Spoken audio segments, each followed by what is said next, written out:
Hello and welcome back to Rev Real Estate School. I'm your host, Michael Montgomery, and today we're talking about a few sneaky ways that you can use in order to grow your SOI in real estate. Let's jump in. First off, let's understand what really is at the heart of real estate. At the heart of real estate is relationships.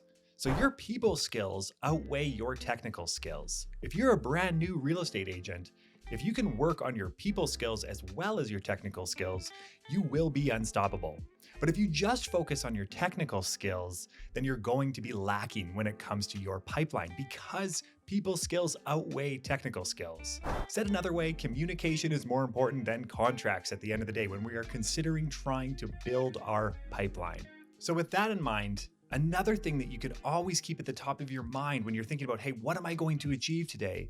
Understand that the real estate agents who have the most conversations, who talk to the most people, will sell the most real estate. So if you can grow your network, if you can grow how many people that you are friends with, you will sell more real estate.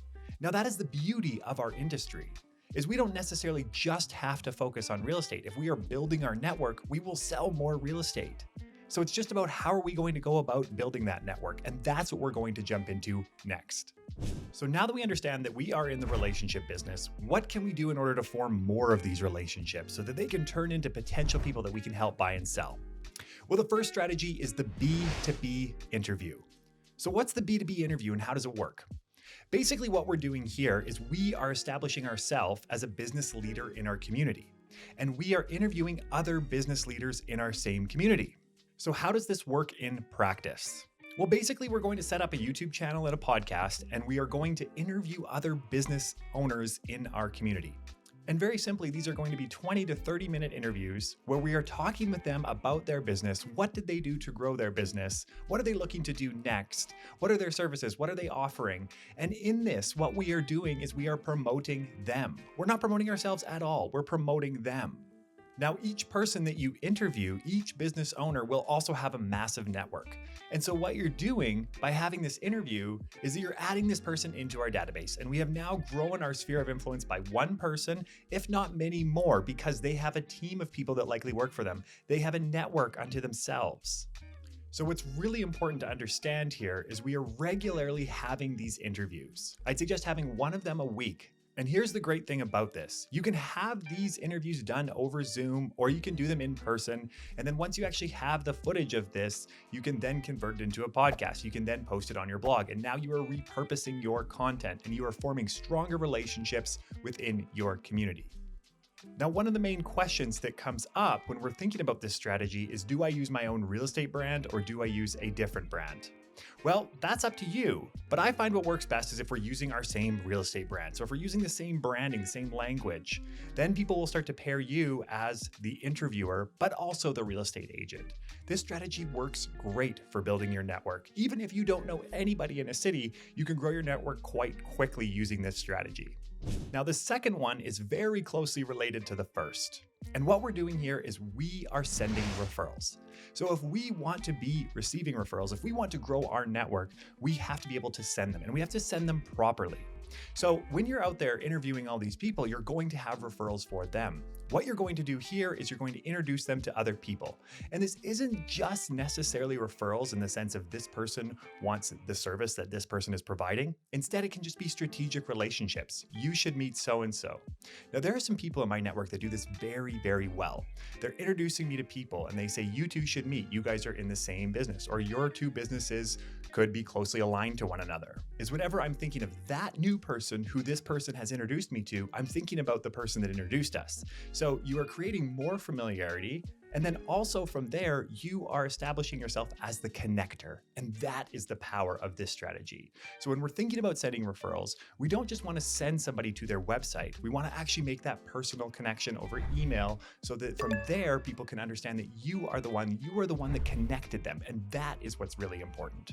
Moving on to the next one. This is the monthly dinner or brunch. So what you're going to do is you are going to invite over 3 or 4 past clients or somebody from your sphere of influence over for a dinner party or a brunch at your house, and you are going to let them know they are welcome to invite anybody else they'd like. You do this once a month, and what you have to do here, I find, is you have to give a start time and an end time. Now, why is the start and end time important? Well, of course, the start time is so when they actually know when they show up, and the end time that we provide is key. The reason for this is people don't want to sit there and wondering, hey, how long am I going to have to be there? How is this going to work? A lot of times people can be a little scared off by that. So if we give a firm start time and this is when we'll end, people can know what to expect. And you can also create this around some sort of event or some sort of food. So if you are doing Mexican night, you can have tacos. Maybe you're doing pizza night, build your own pizzas. Now, what I like about these sort of events is when we can actually get our guests involved with the food prep. So what do I mean by this? Well, if we are doing pizzas, we're doing handmade pizzas. If we're doing tacos, they're actually creating them themselves. And this actually creates more conversation because people are interacting. The final point around this is we are inviting them to bring along a guest, but we're not forcing them to. We say, if you'd like to bring somebody, feel free. And you're doing this once a month. Now, if you don't want to do this at your house, no problem. Just have a standing reservation at a restaurant once a month, and you are bringing those 4 people together. Now, what you're doing here is you are also introducing them to one another. So they're getting to know one another. You're also being the connector, and you will build your database from there. The next one is speaking, and this one is so underutilized by the real estate industry. So how can you establish yourself as an expert? You have to speak. Now, you don't necessarily have to go to conferences and speak to thousands of people. You can do lunch and learns with an office of 5 or 6 people where you're explaining what's going on in the real estate market. You can also do this by way of video. So you can just have your monthly or weekly video. You can also have your monthly or weekly podcast where you're explaining what's going on in the real estate market. So we have to be comfortable communicating. And a really good way to get started with this is these smaller companies. These smaller companies that are like 3 to 5 employees offer to do lunch and learns there. And then from there, you can scale up. But what you'll find is your database and your SOI will grow considerably. Because after this event, you have to have some sort of call to action. So if they want to be kept up to date with what's going on in the market, feel free to let you know. And then from there, you get their email address. Boom, they are now in your SOI, they're in your database, and you can start marketing to them. So speaking is this amazing tool because it allows us to improve our communication. It also is scalable in the sense that if I'm speaking to one person, it's the same as if I'm speaking to 200. So I'm able to scale up the number of people that I'm reaching. And this is why podcasting and video is so key for real estate agents. The next one is volunteering. Now, volunteering is great no matter what we're doing. If it's a cause that's important to us and we want to volunteer, that's great. But we can be strategic about this. We have to think about who we are going to be volunteering with, and we have to think about the frequency at which we will meet them. So let's unpack this a little bit further. First off, who is our target client? So if we are volunteering with an organization and that organization may not have our target client there, then it may not be the best approach for us if we're thinking about growing our SOI in terms of growing our business. That's not to say that if this is a cause that's important to you, you shouldn't go all out and support them.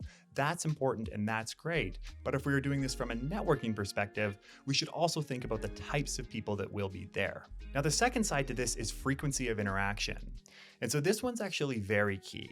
So if we are meeting up with this group once a quarter, that's not likely enough for them to truly become part of our SOI because we're kind of going to get to know them over a very long period of time. Instead, what we want to do is we want to be doing some sort of volunteering effort where we see the same people over and over again on a regular basis. And these are within our target audience. And so let's look at some examples. Let's say you're really into pets, you're really into dogs. Well, then you should be volunteering around pets at the shelters with puppies. These sort of things can be very helpful. And from there, you can talk to people about fenced yards, about big backyards, about dog parks in your community. Maybe you're really into politics. And if you're following some sort of political effort, these sort of people can be great. Oftentimes, those that are involved in politics also can be relatively wealthy. And so this can be a great way for you to get out there and meet people. Also, we've talked about this before, but any sort of activity when it comes to sports or athletics, this can be a great way. And oftentimes there's community and there's camaraderie built when you're out there actually playing or doing the sport with somebody else. This can be a great way to build your SOI. Finally, build your SOI by asking for referrals in a soft and approachable way. So if we want to build our SOI, we very likely want to do this because yes, we want to have more relationships, but also we want to sell more real estate. So we have to be willing to ask somebody for a referral. And there's a number of different ways that we can approach this. Most of the time, it's something along the lines of, do you know anybody who's looking to buy or sell? Can I have their phone number? Can I have their email address? Can I follow up with you in a week's time? Can I CC you on an email that I send to them? And this feels very uncomfortable and unnatural. Instead, all you have to do is when you're calling your SOI, and all you have to say is this: hey, John, can I ask a favor of you? If you know anybody who's looking to buy or sell in the near future, is there any way you could keep us in mind? The majority of our business does come from referrals, so we'd really appreciate that.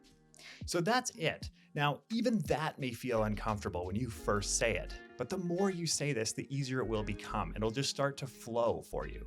And you're not making this about the referral. You're not asking for the referral. You're not asking for their information. Instead, all you're doing is you're planting the seed. You're planting the seed saying that the majority of your business comes from referrals, and you're asking them to keep you in mind. It's very, very simple. So building referrals by reaching out to our database is a way that we can then grow our SOI. Thank you very much for tuning in. If you'd like to reach out, I'm on Instagram at the.michael.montgomery, or you can head over to revrealestateschool.com. Thanks again, and we'll see you in the next lesson.